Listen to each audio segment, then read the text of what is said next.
Lord. Hallelujah. ದೇವರ ಪರಿಶುದ್ಧವಾದ ನಾಮಕ್ಕೆ ಸ್ತೋತ್ರವಾಗಲಿ. ಯೇಸು ಕ್ರಿಸ್ತನ ಮಧುರವುಳ್ಳ ನಾಮಕ್ಕೆ ಸ್ತೋತ್ರವಾಗಲಿ. ಹಲ್ಲೆಲೂಯ. ಯೇಸುವಿಗೆ ಸ್ತೋತ್ರ. ಯೇಸು ಕ್ರಿಸ್ತನು ಆತ್ಮ ಸ್ವರೂಪನ ಆಗಿದ್ದಾನೆ. ಹಲ್ಲೆಲೂಯ. ಯೇಸು ನಿಮ್ಮ ಹೃದಯದಲ್ಲಿರುವಂಥ ಪ್ರತಿಯೊಂದು ಯೋಚನೆಗಳನ್ನು ಯೇಸುವಿಗೆ ಗೊತ್ತಾಗುತ್ತದೆ. ಹಲ್ಲೆಲೂಯ. ನೀವು ಆತನಲ್ಲಿ ಏನೇನು ಬೇಡಿಕೊಳ್ಳಬೇಕೆಂದು ಆತನ ನಿಮ್ಮ ವಿಷಯವಾಗಿ ನೀವು ಬೇಡಿಕೊಳ್ಳೋದಕ್ಕಿಂತ ಮುಂಚಿತವಾಗಿ ಆತನಿಗೆ ತಿಳಿದಾಗಿರುತ್ತದೆ. ಹಲ್ಲೆಲೂಯ. ಇಲ್ಲೊಂದು ವಾಕ್ಯದಲ್ಲಿ ನೋಡುತ್ತೇವೆ ನಾವು. ಹಲ್ಲೆಲೂಯ. ಯೇಸು ಕ್ರಿಸ್ತನು ಆತನು ಕರ್ತನ ಭೋಜನವನ್ನು ಮಾಡಬೇಕಾಗಿತ್ತು. ಹಲ್ಲೆಲೂಯ. ಆದರೆ ಅಲ್ಲಿ ದೇವರು ಶಿಷ್ಯರಿಗೆ ಹೇಳ್ತಾನೆ, ನೀವು ಹೋಗಿ ಊರು ಒಳಗೆ ಹೋಗುವಾಗ ಒಬ್ಬ ಮನುಷ್ಯನು ತುಂಬಿದ ಕೊಡವನ್ನು ಹೊತ್ತುಕೊಂಡು ಬರುತ್ತಾನೆ. ಆ ತುಂಬಿದ ಕೊಡವನ್ನು ಹೊತ್ತುಕೊಂಡು ಬರುವ ಮನುಷ್ಯನ ಹಿಂದೆ ಹೋಗಿರಿ.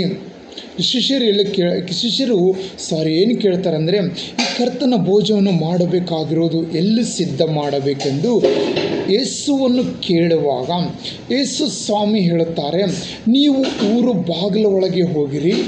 ಒಳಗೆ ಒಬ್ಬ ತುಂಬಿನ ಕೊಡವನ್ನು ಹೊತ್ತುಕೊಂಡು ಬರುತ್ತಾನೆ.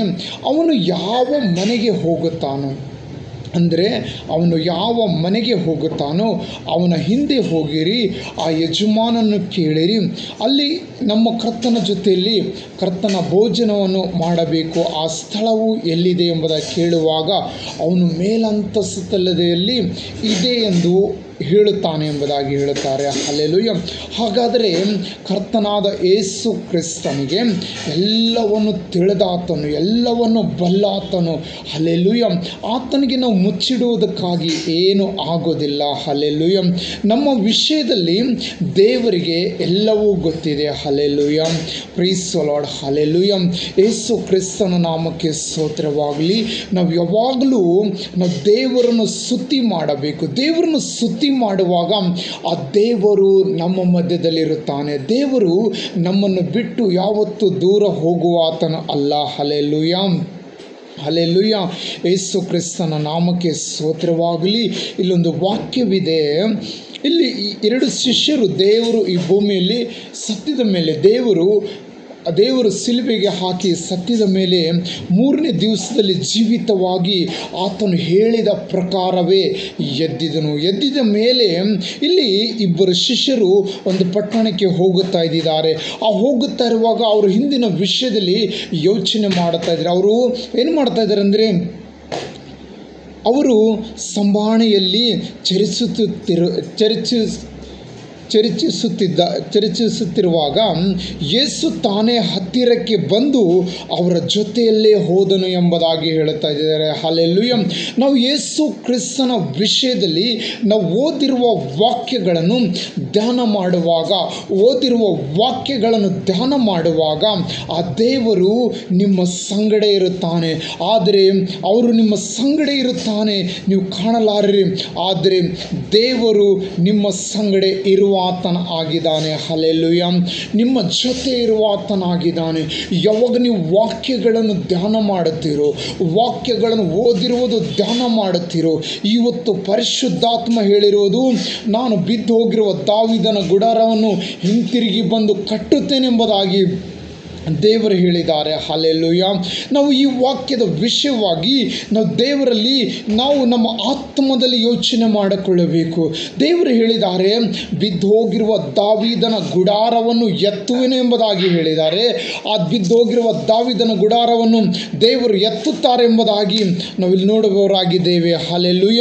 ಇಲ್ಲಿ ವಾಕ್ಯ ಹೇಳುತ್ತದೆ, ಅಪೊಸ್ತಲ ಕೊರಿಂಥದಲ್ಲಿ 15ನೇ ಅಧ್ಯಾಯ 16ನೇ ವಚನ ಹೇಳುತ್ತದೆ, ಇದಾದ ಮೇಲೆ ನಾನು ಹಿಂತಿರುಗಿ ಬಂದು ದಾವೀದನ ಬಿದ್ದು ಹೋಗಿರುವ ಗುಡಾರವನ್ನು ಎತ್ತುವೆನು, ಅದರಲ್ಲಿ ಹಾಳಾದದನ್ನು ನಾನು ಸರಿಮಾಡಿಸಿ.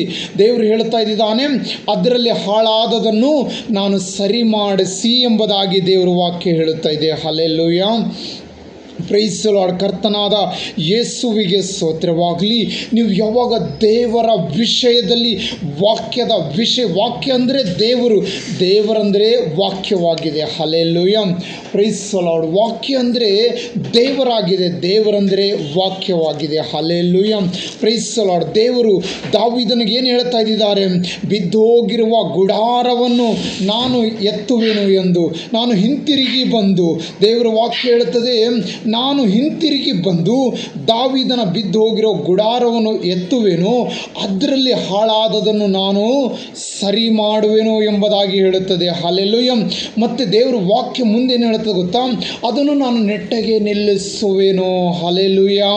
Price the lord. ಅದನ್ನು ನೆಟ್ಟಗೆ ನಿಲ್ಲಿಸುವೆನು ಎಂದು ದೇವರ ವಾಕ್ಯ ಹೇಳುತ್ತಾ ಇದೆ. ಹಲ್ಲೆಲೂಯಾ. Praise the lord. ಭಯಪಡಬೇಡಿರಿ, ನಿಮ್ಮಲ್ಲಿ ಹಾಳಾದದನ್ನು ಎಲ್ಲವನ್ನು ತೆಗೆದು ದೇವರು ನೆಟ್ಟಗೆ ನಿಲ್ಲಿಸುವ ಆತನಾಗಿದ್ದಾನೆ. Hallelujah. Praise the lord. Hallelujah. ಕಷ್ಟ ಬಂದಾಗಲಿ ಸುಖ ಇದ್ದಾಗಲಿ ನೀನು ಯಾವಾಗಲೂ ದೇವರನ್ನು ಧ್ಯಾನಿಸಬೇಕು. ನೀನು ಯಾವಾಗಲೂ ಯೇಸು ಕ್ರಿಸ್ತನನ್ನು ಧ್ಯಾನಿಸಬೇಕು.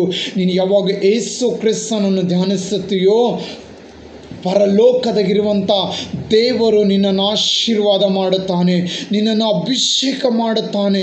ದಾವೀದನ ಜೀವಿತದಲ್ಲಿ ಯಾವುದು ಹಾಳಾಗಿರುವುದನ್ನು ಎಲ್ಲವನ್ನು ತೆಗೆದು ಸರಿ ಮಾಡಿದನೋ ಅದೇ ಪ್ರಕಾರ ನಿನ್ನ ಜೀವಿತದಲ್ಲಿ ಹಾಳಾಗಿರುವುದು ಎಲ್ಲವನ್ನು ದೇವರು ಸರಿ ಮಾಡುತ್ತಾನೆ. ಎಲ್ಲವನ್ನು ದೇವರು ಸರಿ ಮಾಡುತ್ತಾನೆ. ನೀನು ಅನೇಕರನ್ನು ನಂಬಿರಬಹುದು, ಆದರೆ ನಂಬಿರುವ ವ್ಯಕ್ತಿ ನಿನ್ನನ್ನು ಮೋಸ ಮಾಡಿದರೆ ಭಯಪಡಬೇಡ. ಈ ಉದಯ ಕಾಲದಲ್ಲಿ ನಿನಗೋಸ್ಕರ ವಾಗ್ದಾನ ಮಾಡಿರುವ ದೇವರು ಆತನು ಯಾವತ್ತೂ ಹಿಂಜಾರುವುದಿಲ್ಲ. ನಿನ್ನ ನಂಬಿಕೆ ಇಡಬೇಕಾಗಿರುವುದು ಯೇಸುವಿನ ನಾಮದಲ್ಲಿ. ಹಲ್ಲೆಲೂಯಾ. ಲೋಕದಾಗಿರುವ ಜನರು ಅಯ್ಯೋ ನೀನು ಬದುಕೋದಿಲ್ಲ ಅಂದರೆ ಭಯಪಡಬೇಡ. ದೇವರ ವಾಕ್ಯ ತೆಗೆದು ಅವರನ್ನು ಹೇಳು, ದೇವರು ನನ್ನನ್ನು ಬದುಕಿಸುತ್ತಾನೆ, ಯೇಸು ನನ್ನನ್ನು ಬದುಕಿಸುತ್ತಾನೆ. ಒಂದು ಸ್ತ್ರೀ ಪಾಪದ ಮಧ್ಯದಲ್ಲಿ ಸಿಕ್ಕಿದಳು. ಆಗಿನ ಕಾಲದಲ್ಲಿ ಪದ್ಧತಿ ಪ್ರಕಾರ ಏನಾಗಿತ್ತು ಗೊತ್ತಾ? ಆ ವ್ಯಭಿಚಾರದಲ್ಲಿ ಸಿಕ್ಕಿರುವ ಸ್ತ್ರೀಗೆ ಕಲ್ಲೆಸೆದು ಕೊಲ್ಲಬೇಕೆಂದು ಇತ್ತು. ಹಲ್ಲೆಲೂಯಾ. ವ್ಯಭಿಚಾರದಲ್ಲಿ ಸಿಕ್ಕಿರುವ ಸ್ತ್ರೀಗೆ ಕಲ್ಲೆಸೆದು ಕೊಲ್ಲಬೇಕೆಂದಿತ್ತು. Hallelujah. Praise the lord. Hallelujah. ಅದೇ ಪ್ರಕಾರ ಒಂದು ಸ್ತ್ರೀ ಸಿಗುತ್ತಾಳೆ. ಆ ಸ್ತ್ರೀ ಸಿಗುವಾಗ ಆಕೆಗೆ ಕಲ್ಲೆತ್ತುಕೊಂಡು ಅನೇಕರು ಹೊಡೆದು ಹಾಕಬೇಕೆಂದು ಬರುತ್ತಾರೆ. ಅವರ ಊರು ಜನರು ಈ ಸ್ತ್ರೀಯನ್ನು ಕೊಲ್ಲಬೇಕೆಂದು ಬರುತ್ತಾರೆ. ಹಲ್ಲೆಲೂಯಾ. ಹಲ್ಲೆಲೂಯಾ. ಯೇಸುವಿಗೆ ಸ್ತೋತ್ರವಾಗಲಿ. ಯೇಸು ಒಂದು ವೇಳೆ ಆ ಬಾಗಿಲಲ್ಲಿ ಆ ಮಾರ್ಗದಲ್ಲಿ ಆವತ್ತು ಇಲ್ಲದಿದ್ದರೆ ಆ ಸ್ತ್ರೀ ಸಾವಾಗುತ್ತಿಳು, ಆ ಸ್ತ್ರೀ ಸತ್ತೋಗುತ್ತಿಳು. ಆದರೆ ಯೇಸು ಆಕಿನ ಮಾರ್ಗದಲ್ಲಿ ನಿಂತುಕೊಂಡಿದ್ದನು. Hallelujah. Praise the lord. Hallelujah. ಆ ಸ್ತ್ರೀ ಸಿಕ್ಕಿದ ಮೇಲೆ ನಾವು ಕಲ್ಲೆಸೆದು ಕೊಲ್ಲೋದಕ್ಕಾಗಿ ಆಕೆಗೆ ಓಡಿಸಿಕೊಂಡು ಬರ್ತಾ ಇದ್ದರು. ಇವತ್ತು ನಾವು ಸಹ ಕೆಲವರು ಹಾಗೆಯೇ ಮಾಡುತ್ತೇವೆ. ವ್ಯಭಿಚಾರದಿಂದ ಇರುವ ಸ್ತ್ರೀ ಆಗಲಿ ಪುರುಷನಾಗಲಿ ಅವನಿಗೆ ನೋಡಿ ನಾವು ಗುಣಗುಟ್ಟುತ್ತೇವೆ. ಆದರೆ ದೇವರ ವಾಕ್ಯ ಹೇಳುತ್ತದೆ, ದೇವರಲ್ಲಿರುವ ಮನಸ್ಸುಗಳನ್ನು ನಮ್ಮಲ್ಲಿ ಬರಬೇಕು. ಆದರೆ ನಾವು ಪ್ರಾರ್ಥನೆ ಮಾಡಬೇಕು, ಯೇಸುವಿನಲ್ಲಿ ಪ್ರಾರ್ಥನೆ ಮಾಡಬೇಕು. ಆ ಸ್ತ್ರೀಯನ್ನು ನೋಡು, ದೇವರು ಕ್ಷಮಿಸುತ್ತಾನೆ. ಆ ಸ್ತ್ರೀಯ ಕುರಿತಾಗಿ ಅವರು ಆ ಯೇಸುವನ್ನು ಕೇಳುವಾಗ,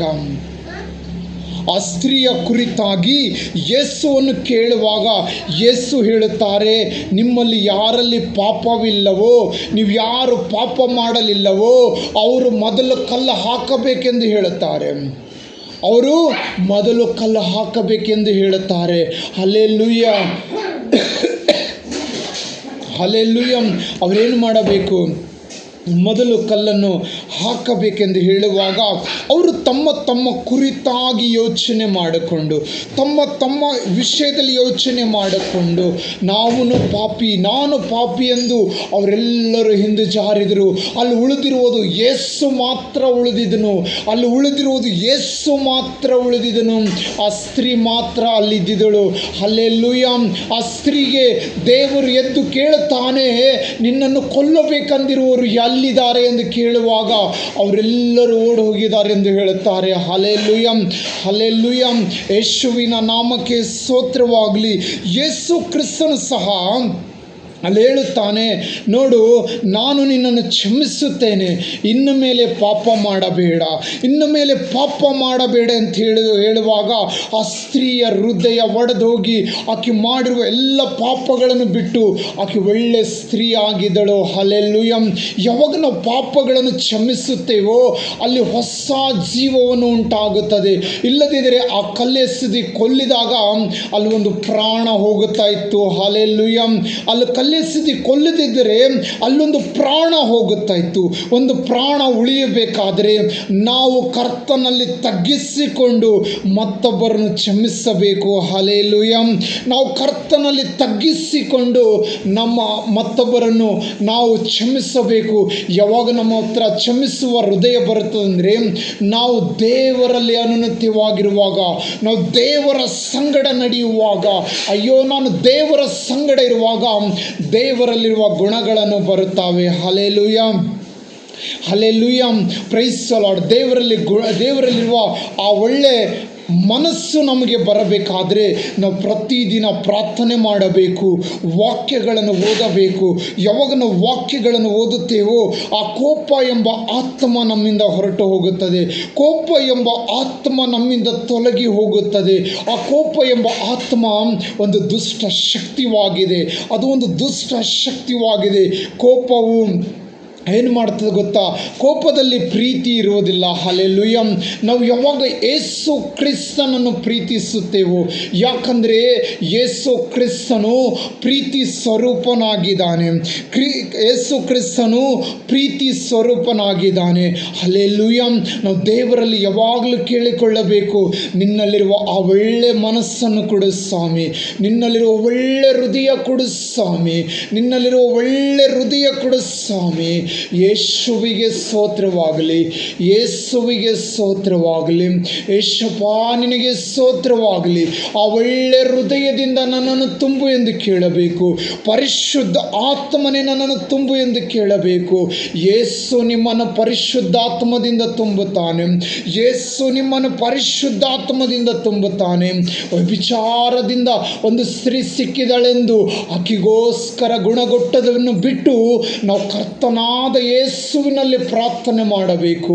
ಯೇಸುವೇ, ಆ ಮಗನನ್ನು ಆ ಜ್ಞಾನ ಕೊಡು, ನಿನ್ನಲ್ಲಿರುವ ಒಳ್ಳೆ ಆತ್ಮ ಕೊಡು, ನಿನ್ನಲ್ಲಿರುವ ಒಳ್ಳೆ ಹೃದಯ ಕೊಡು ಎಂದು ನಾವು ದೇವರಲ್ಲಿ ಬೇಡಿಕೊಳ್ಳಬೇಕು. Hallelujah, hallelujah. 1 ಕೊರಿಂಥದಲ್ಲಿ 7ನೇ ಅಧ್ಯಾಯದಲ್ಲಿ ವಾಕ್ಯ ಹೇಳುತ್ತದೆ. ಅಲ್ಲೇನು ಹೇಳುತ್ತದೆ ಗೊತ್ತಾ? ಅಲ್ಲಿ ಹೇಳುತ್ತದೆ, ಪ್ರತಿಯೊಂದು ಸ್ತ್ರೀಗೆ ಸ್ವಂತ ಗಂಡನಾಗಿರಬೇಕು, ಪ್ರತಿಯೊಂದು ಪುರುಷನಿಗೆ ಸ್ವಂತ ಹೆಂಡತಿಯಾಗಿರಬೇಕು.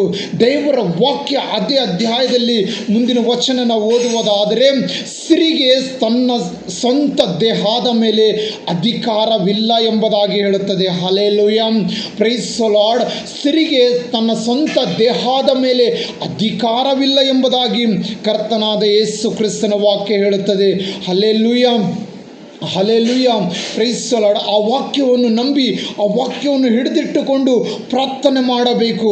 ಪರಿಶುದ್ಧ ಆತ್ಮನೇ, ಈ ನನ್ನ ಶರೀರದ ಮೇಲೆ ನನ್ನ ಯಜಮಾನನಿಗೆ ಅಧಿಕಾರ ಉಂಟು, ನನ್ನ ಯಜಮಾನನಿಗೆ ಅಧಿಕಾರ ಉಂಟು. ನಾನು ಭಯಭಕ್ತಿಯಲ್ಲಿ ಬೆಳೆಯುವುದಕ್ಕಾಗಿ ನನಗೆ ಕೃಪೆ ತೋರಿಸು. ನಾನು ನಿನಗೂ ಭಯಭಕ್ತಿಯಲ್ಲಿ, ನನ್ನ ಯಜಮಾನನಿಗೆ ಭಯಭಕ್ತಿಯಲ್ಲಿ ಬೆಳೆಯುವಂತೆ ಸಹಾಯ ಮಾಡು ಎಂದು ನಾವು ಕೇಳಬೇಕು. ಹಲ್ಲೆಲೂಯಾ. ಯಜಮಾನನಾಗಿರುವವರು ಪರಿಶುದ್ಧ ಆತ್ಮನ ಮುಂದೆ ಮೊಳಕಾಲೂರಿ, ಪರಿಶುದ್ಧ ಆತ್ಮನೇ, ನಾನು ನಿನ್ನ ವಿಶ್ವಾಸಿಯಾಗಿ, ನಾನು ನಿನ್ನ ಮಗನಾಗಿ ಕೆಟ್ಟ ಮಾರ್ಗ ಕಡೆಗೆ ನಾನು ತಿರುಗಲಾರದಂತೆ ನಾನು ಒಳ್ಳೆ ಮಾರ್ಗದಲ್ಲಿ ನಡೆಯುವುದಕ್ಕಾಗಿ ಒಳ್ಳೆ ಮನಸ್ಸು ಕೊಡು ದೇವರೇ ಎಂದು ಪ್ರಾರ್ಥನೆ ಮಾಡಬೇಕು. ಹಲ್ಲೆಲೂಯಾ, ಎಲ್ಲಿವರೆಗೂ ನಮ್ಮಲ್ಲಿ ಕ್ರಿಸ್ತನ ಮನಸ್ಸಿರುವುದಿಲ್ಲವೋ ಅಲ್ಲಿವರೆಗೂ ಏನು ಮಾಡೋಕ್ಕಾಗೋದಿಲ್ಲ. Hallelujah, praise the lord, hallelujah. ಈ ಕ್ರಿಸ್ತನ ಮನಸ್ಸು ಹೇಗೆ ಬರುತ್ತದೆ ಗೊತ್ತಾ? ಪರಿಶುದ್ಧ ಆತ್ಮನನ್ನು ಯಾವಾಗಲೂ ಪ್ರಾರ್ಥನೆ ಮಾಡಬೇಕು. ಪರಿಶುದ್ಧ ಆತ್ಮನೇ ನನಗೆ ಸಹಾಯ ಮಾಡು, ನಿನ್ನ ವಾಕ್ಯಗಳನ್ನು ಧ್ಯಾನಿಸುವುದಕ್ಕಾಗಿ ಸಹಾಯ ಮಾಡು, ಪ್ರಾರ್ಥನೆ ಮಾಡುವುದಕ್ಕಾಗಿ ಸಹಾಯ ಮಾಡೆಂದು ನಾವು ಪರಿಶುದ್ಧಾತ್ಮನನ್ನು ಕೇಳಿಕೊಳ್ಳಬೇಕು. ಹಲ್ಲೆಲೂಯಾ. ನಾವು ಪರಿಶುದ್ಧ ಆತ್ಮನನ್ನು ಕೇಳಿಕೊಳ್ಳಬೇಕು. ಏಸಯ್ಯ ನನಗೆ ಸಹಾಯ ಮಾಡು ದೇವರೇ ಎಂದು ಕೇಳಬೇಕು. ಏಸಯ್ಯ ನನ್ನನ್ನು ಬಲಪಡಿಸು ಎಂದು ಕೇಳಬೇಕು. ನನ್ನ ಶರೀರದಲ್ಲಿರುವ ಎಲ್ಲ ಬಲಹೀನತೆ ಆತ್ಮ ಬಿಟ್ಟು ಹೋಗಲಿ ಎಂದು ನಾವು ಯೇಸುವಿನ ನಾಮದಲ್ಲಿ ಕೇಳಬೇಕು. ಹಲ್ಲೆಲೂಯಾ. ನನ್ನಲ್ಲಿರುವ ಈ ಬಲಹೀನತೆಯ ಆತ್ಮ ಯೇಸುವಿನ ನಾಮದಲ್ಲಿ ಬಿಟ್ಟು ಹೋಗಲೆಂದು ಕೇಳಬೇಕು. ಯೇಸುವಿನ ನಾಮದಲ್ಲಿ ನಿನ್ನ ಒಳಗಿರುವ ಆ ಬಲಹೀನತೆಯ ಆತ್ಮಗಳನ್ನು ಬಿಟ್ಟು ಹೋಗುತ್ತಾವೆ. ಈ ಲೋಕದ ಜನಕ್ಕೆ ನೋಡಿ ನೀನು ಭಯಪಡಬೇಡ, ಯೇಸು ನಿನ್ನ ಸಂಗಡಿದಾನೆ. ಯೇಸು ನಿನ್ನ ಸಂಗಡಿದಾನೆ. ಯೇಸು ನಿನ್ನನ್ನು ಅಭಿವೃದ್ಧಿಪಡಿಸುತ್ತಾನೆ. ಯೇಸು ನಿನ್ನನ್ನು ಆಶೀರ್ವಾದ ಮಾಡುತ್ತಾನೆ. Hallelujah, hallelujah. ಕರ್ತನಾದ ಯೇಸುವಿನ ನಾಮಕ್ಕೆ ಸ್ತೋತ್ರವಾಗಲಿ. ಈ ವಾಕ್ಯ ಮತ್ತೊಂದು ಸಾರಿ ಹೇಳುತ್ತೇನೆ. ಇದಾದ ಮೇಲೆ ನಾನು ಹಿಂತಿರುಗಿ ಬಂದು ದಾವೀದನ ಬಿದ್ದೋಗಿರುವ ಗುಡಾರವನ್ನು ಎತ್ತುವೆನೆಂದು ಕರ್ತನಾದ ಯೇಸು ಕ್ರಿಸ್ತನು ಹೇಳುತ್ತಾ ಇದ್ದಾರೆ. ನಂಬುವ ಪ್ರತಿಯೊಬ್ಬರನ್ನು ದೇವರ ಆಶೀರ್ವಾದ ಮಾಡುತ್ತಾನೆ. ಮುರಿದೋಗಿರುವ ಮನಸ್ಸುಗಳನ್ನು ಮತ್ತೆ ಕಟ್ಟುತ್ತಾನೆ. ಹಲ್ಲೆಲೂಯಾ. ಇವತ್ತೆಷ್ಟೋ ಜನರು ನೋಡುತ್ತೇವೆ, ಅನೇಕ ಕುಟುಂಬಗಳನ್ನು ಮುರಿದು ಹೋಗಿದ್ದಾವೆ. ಹಲ್ಲೆಲೂಯಾ. ತಾಯಿ ಒಂದು ಕಡೆ ಇದ್ದಾಳೆ, ಮಗಳು ಒಂದು ಕಡೆ ಇದ್ದಾನೆ, ಮಗನು ಒಂದು ಕಡೆ ಇದ್ದಾನೆ. ಈ ರೀತಿ ಎಲ್ಲ ಇದ್ದಾವೆ. ಹಲ್ಲೆಲೂಯಾ. ಅವ್ರಿಗಾಗಿ ಪ್ರಾರ್ಥನೆ ಮಾಡಬೇಕು ಯೇಸುವಿನ ನಾಮದಲ್ಲಿ. ಅವರಿಗಾಗಿ ಪ್ರಾರ್ಥನೆ ಮಾಡಬೇಕು ಯೇಸುವಿನ ನಾಮದಲ್ಲಿ. ಅವ್ರಿಗೆ ಯಾವಾಗ ಸತ್ಯ ಗೊತ್ತಾಗುತ್ತದೋ ಅವಾಗ ಎಲ್ಲರೂ ಒಂದಾಗುತ್ತಾರೆ. Hallelujah, praise the lord, hallelujah. Yesu ಕ್ರಿಸ್ತನ ನಾಮದಲ್ಲಿ ಈ ಪ್ರಾರ್ಥನೆ ಮಾಡಿಕೊಳ್ಳೋಣ. Hallelujah, praise the lord, hallelujah. ಯೇಸುವಿಗೆ ಸ್ತೋತ್ರ, ಸ್ತೋತ್ರ, ಸ್ತೋತ್ರ, ಸ್ತೋತ್ರ. ಪರಿಶುದ್ಧನೆ, ಪರಿಶುದ್ಧನೆ, ಪರಿಶುದ್ಧನೆ, ಪರಿಶುದ್ಧನೆ. Hallelujah, hallelujah, hallelujah, hallelujah, hallelujah, hallelujah, hallelujah. ಯೇಸುವಿಗೆ ಸ್ತೋತ್ರವಾಗಲಿ. ಈ ವಾಕ್ಯ ಕೇಳುವ ಪ್ರತಿಯೊಬ್ಬರನ್ನು ಆಶೀರ್ವಾದ ಮಾಡು ದೇವರೇ, ಅಭಿಷೇಕ ಮಾಡು ದೇವರೇ. ಎಲ್ಲೆಲ್ಲಿ ನಿನ್ನ ಮಕ್ಕಳನ್ನು ಬಿದ್ದೋಗಿದ ಅವರನ್ನು ಎಬ್ಬಿಸುವ ದೇವರು ನಿನ್ನ ಸ್ವಾಮಿ. ಅವರನ್ನು ಬಲಗೈ ಹಿಡಿದು ಆಶೀರ್ವಾದ ಮಾಡು ದೇವರೇ. ಹೌದು ರಕ್ಷಕನೇ, ಯಾವ ಕೋರ್ಟ್ ಕೇಸ್ ಆಗಲಿ, ಅವರು ಅನಾರೋಗ್ಯದಲ್ಲಾಗಲಿ, ಎಲ್ಲದರಲ್ಲೂ ಅವರನ್ನು ಬಲಪಡಿಸು ದೇವರೇ. ಅವರ ಸಂಗಡ ಇದ್ದು ಬಲಪಡಿಸು ದೇವರೇ. ಅವರನ್ನು ಆಶೀರ್ವಾದ ಮಾಡು ದೇವರೇ. ಅವರಿಗೆ ಅಭಿಷೇಕ ಮಾಡು ದೇವರೇ. ಎಲ್ಲ ನಿನ್ನ ಮಕ್ಕಳನ್ನು ನೀನು ಆಶೀರ್ವಾದ ಮಾಡಿ ನಿನ್ನ ನಾಮಕ್ಕೆ ಮಹಿಮೆ ತರುವಂತೆ ಮಾಡು ಸ್ವಾಮಿ. ನಿನ್ನ ಮಕ್ಕಳು ನಿನ್ನ ನಾಮಕ್ಕೆ ಮಹಿಮೆ ತರುವಂತೆ ಮಾಡು ಸ್ವಾಮಿ. ನೀನು ಆಶೀರ್ವಾದ ಮಾಡು, ನೀನು ಅಭಿಷೇಕ ಮಾಡು. ನಿನ್ನ ಪ್ರಸನ್ನತೆ ಪ್ರತಿಯೊಂದು ಕುಟುಂಬದಲ್ಲಿ ಇಳಿದು ಬರಲಿ ಸ್ವಾಮಿ. ನಿನ್ನ ಪ್ರಸನ್ನತೆ ಈ ಉದಯ ಕಾಲದಲ್ಲಿ ಅವ್ರ ಕೈ ಹಾಕುವ ಕೆಲಸಗಳನ್ನು ಆಶೀರ್ವಾದ ಮಾಡು ದೇವರೇ. ಹೌದು ಸ್ವಾಮಿ, ಅವರ ಕುಟುಂಬದಲ್ಲಿ ಶಾಂತಿ ಸಮಾಧಾನ ಒದಗಿಸಿ ಕೊಡು. ಪವಿತ್ರಾತ್ಮನೇ ಅವರ ಕುಟುಂಬದಲ್ಲಿ ಶಾಂತಿ ಸಮಾಧಾನ ಒದಗಿಸಿ ಕೊಡು. ನೀನು ಆಶೀರ್ವಾದ ಮಾಡು, ನೀನು ಅಭಿಷೇಕ ಮಾಡು. ಅವ್ರ ಕೈ ಇಟ್ಟು ಕೆಲಸ ಮಾಡುವ ಎಲ್ಲದನ್ನು ಆಶೀರ್ವಾದ ಮಾಡು. ಅವರ ಕುಟುಂಬ ಸಂತೋಷವಾಗಿರಲೆಂದು ನಾನು ಬೇಡಿಕೊಳ್ಳುತ್ತೇನೆ. ಹೌದು ರಕ್ಷಕನೇ, ಅವರು ಯಾವ ಕೆಟ್ಟ ಆಲೋಚನೆಗಳನ್ನು ಬರಲಾರದಂತೆ ಯಾವಾಗಲೂ ಅವರು ಯೇಸುವಿನ ಕುರಿತಾಗಿ ಚಿಂತೆ ಮಾಡುವಂತೆ, ಯೇಸುವಿನ ವಾಕ್ಯಗಳನ್ನು ಧ್ಯಾನ ಮಾಡುವಂತೆ ನೀವು ಕೃಪೆ ತೋರಿಸುತ್ತೆಂದು ನಜರೇತಿನ ಯೇಸುವಿನ ನಾಮದಲ್ಲಿ ನಾನು ಬೇಡಿ ಹೊಂದಿದ್ದೇನೆ ಸ್ವಾಮಿ. Amen, amen. Praise the lord. God bless you. ದೇವರು ನಿಮ್ಮನ್ನು ಆಶೀರ್ವಾದ ಮಾಡುತ್ತಾರೆ. ಭಯಪಡಬೇಡಿರಿ. ದೇವರು ವಾಗ್ದಾನ ಮಾಡಿರುವುದು ದಾವೀದನಿಗಲ್ಲ, ಇಸ್ರಾಯೇಲರ ಜನರು ಪ್ರತಿಯೊಬ್ಬರಿಗೆ ಹೇಳುತ್ತಾ ಇದ್ದಾರೆ. ಇದಾದ ಮೇಲೆ ನಾನು ಹಿಂತಿರುಗಿ ಬಂದು ದಾವೀದನ ಬಿದ್ದೋಗಿರುವ ಗುಡಾರವನ್ನು ಎತ್ತುವೆನು, ಅದರಲ್ಲಿ ಹಾಳಾದದನ್ನು ನಾನು ಸರಿ ಮಾಡಿಸಿ ಅದನ್ನು ನೆಟ್ಟಗೆ ನಿಲ್ಲಿಸುವೆನೋ ಎಂಬುದಾಗಿ ಹೇಳುತ್ತಾ ಇದ್ದಾರೆ. ಭಯಪಡಬೇಡಿರಿ, ದೇವರು ನಿಮ್ಮ ಸಂಗಡಿದ್ದಾನೆ. ಆಮೇನ್. God bless you. ಈ ವಾಕ್ಯವನ್ನು ನಂಬಿ ಪ್ರಾರ್ಥನೆ ಮಾಡಿರಿ. ಬಿದ್ದೋಗಿರುವ ದಾವೀದನ ಗುಡಾರ ಎತ್ತುವ ಪರಿಶುದ್ಧಾತ್ಮನೇ, ನನ್ನ ಗುಡಾರವನ್ನು ಕಟ್ಟು, ನನ್ನ ಕುಟುಂಬವನ್ನು ಕಟ್ಟು, ನನ್ನ ಫ್ಯಾಮ್ಲಿಯನ್ನು ಆಶೀರ್ವಾದ ಮಾಡೆಂದು ನೀವು ಬೇಡುವಾಗ ಕರ್ತನು ಖಂಡಿತವಾಗಿ ಆಶೀರ್ವಾದ ಮಾಡುತ್ತಾನೆ. ಆಮೇನ್. God bless you. ದೇವರು ನಿಮ್ಮನ್ನು ಆಶೀರ್ವಾದ ಮಾಡಲೆಂದು ಬೇಡಿಕೊಳ್ಳುತ್ತೇನೆ. ಆಮೇನ್.